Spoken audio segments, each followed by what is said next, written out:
Hey there everyone, WolfieCast here with another video. This is going to be the start of my new series that I'm going to be calling Hero Basics, where I'm going to be taking each and every hero and just doing a very basic overview of their kit. No upgrades, like level 1 base, everything as you see is what you get when you pick the character for the very first time.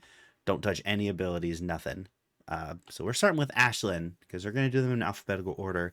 And I also happen to like Ashlyn, so I figure myself as someone who knows a good amount about her. So Ashlyn is a melee support hero with the tags Utility and Summoner. So she is best known for kind of providing extra benefits on the field surrounding a ghostly warrior spirit that fights with her. The ghost's name is Sir Cador. It is actually her father that inhabits the kind of inhabits the sword that she wields. And you can tell when the spirit is in her sword by the ghostly glow, and then out of the sword, just big kind of upper torso plated figure with a sword and shield. He looks really cool.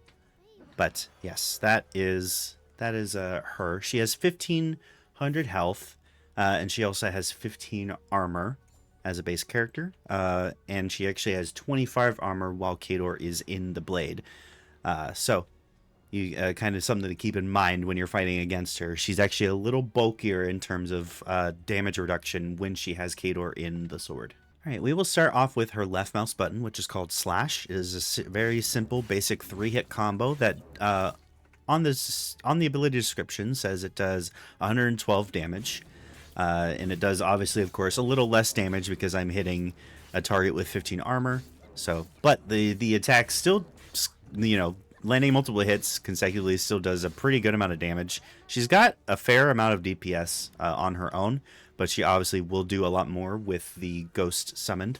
And with that in mind, actually, while he's out, you can see that he also does his own amount of damage. The tooltip says it does about 40, so about 40 damage per hit is pretty accurate attacking Gnosis there.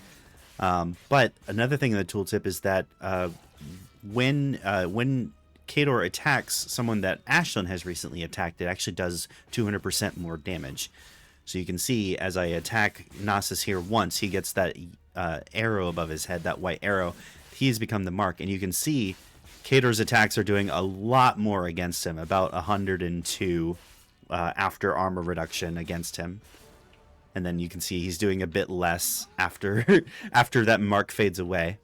So as far as I'm aware, I'm pretty confident in this.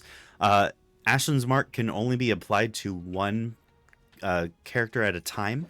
So whatever your closest target is, or kind of the closest to the center of your crosshair, that is the only person that can get marked. And then as soon as you move and attack something else while Cador is in range, well, it's supposed to appear above his head, but I mean, even without it, you can still see that his attacks are doing a lot against that Motiga. And now that the mark's gone, it's doing less. But could just be an offline mode visual bug there, but definitely the mark does move as you attack. Next is her right mouse button, which is called Cador's Command. Right mouse button summons Cador, or if he's already summoned, it directs him to the target area or an enemy. With Sir Cador in the sword, you gain 10 armor, which I've already said before. And Sir Cador, it also says on the very bottom here, on death, Sir Cador will enter the sword, and then it stuns you, and then it does not actually stun you for 3 seconds. I don't know why that actually says that down there. But if Sir Cador were to lose all of his health, as you can see above his head, health bar just like everyone else, if you were to lose all that health, you would get stunned, and all of your abilities would go on a long cooldown. So, as you can see, though, the right mouse button, very short cooldown, pretty reasonable size range, very good for repositioning. Can move him down there, can move him back here right in front of me. It's very simple, very intuitive to use, and it's kind of the best way to keep him in check. Sir Cador's pathing will have him move to the closest hostile enemy in range at a certain distance, and then he has a leash distance, so if I were to move further away, he would instantly kind of rush back as soon as I get too far, kind of being right behind me. And then I move back over here. He senses Gnosis is there, moves in, starts attacking automatically. I didn't have to do anything there. That is entirely his AI. Next up is Ashland's Q, called Cador's Warcry. Cador will roar, and he will cause a major slow to enemies within a certain radius, which is a 40% movement speed reduction for 2 seconds, and then it also interrupts enemies that are attacking nearby in that radius. So this is also another way to technically summon him if he's already in the blade. If I were to use Q right now, it just kind of puts him right in front of me, and the ability goes on cooldown like normal. And I move in, he starts attacking, the ability will go on cooldown, slowly counting down for 3, 2, 1, and then just kind of applies that slow. And unfortunately, the Gnosis dummy doesn't attack, but it would interrupt him if he were attacking, which I can show with this Motiga down here. Move Cador down there and have him start attacking. You can see the Motiga does this little wind-up animation and launches a fireball for its basic attack.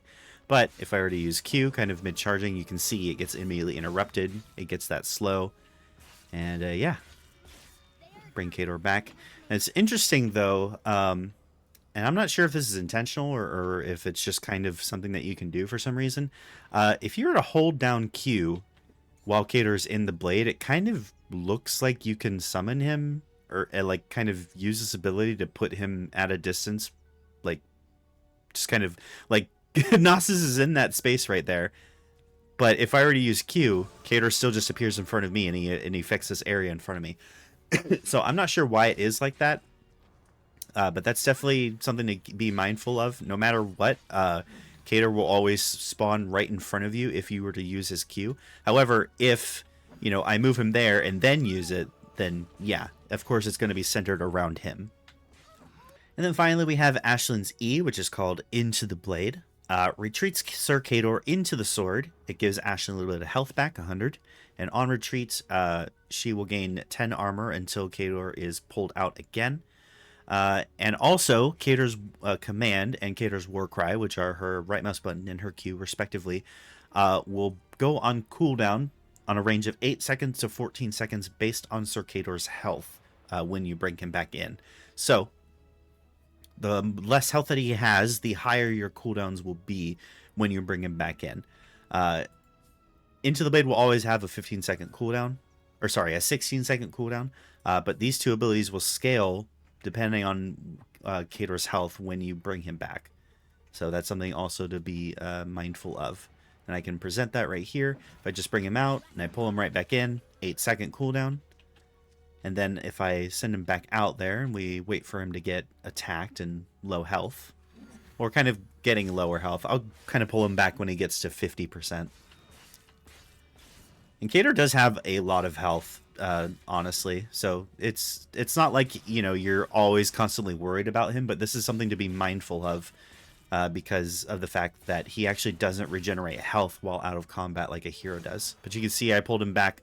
My Q and my right mouse button went on 12-second cooldowns because of the fact that his health was lower. And just to prove that Cador does not regain health while out of combat, I had him attack that Motiga for a little while, and now I'm going to pull him back over here. And you'll watch as the swords above my focus will fade away. And you can see Cador's health is actually not regenerating. He will not regain health until you either call him back or he gets healed from another source, either from another player or perhaps he's like in an aura. And there are upgrades that also, provide healing, and that actually does heal him as well. But this is an upgrade-less description of her. So, but you pull him back in, and once you resummon again, he'll be back at full health. You could just say the right mouse button and the Q duration is just how long he needs to rest until you can use him again. And finally, we have Terrify, which is Ashland's focus. So, Cador will kind of do this radial effect around where he is currently. There is a small delay before it explodes outward. It slows, it applies a major weakness, and it launches enemies away, as well as doing a flat amount of damage, starting at 400 and scaling up to 600 with more ranks in focus. So, run over here, kind of get behind Gnosis here, launch. You see there's a small delay as he's kind of doing that radial burst of energy. He gets launched away, and he takes 600 damage. Now, the real important thing about this is it has the same problem that your Q does. So remember when I said that your Q has this weird thing where you seem to be able to target it from range, but you use it and Cador just spawns in front of you? That actually goes for his focus as well. And once again, just to prove that, I decided to grind some focus off camera. Cador is in the blade, and look, I can hold it, and it looks like I can put him out there, but it doesn't work like that. When I let go of it and the focus works, he just spawns right on top of where I am. So, another thing to keep in mind. I'm not sure if that's something that's been like that for a while, and maybe it's supposed to work that way. I feel like in the past I have been able to summon Cador like from a distance and just have him do that from the blade.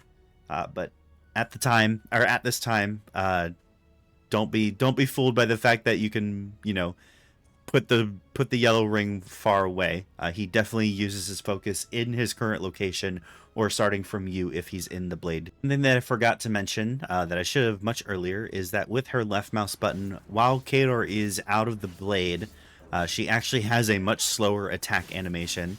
The first two attacks are mostly the same, but the third attack definitely has a bit of wind up.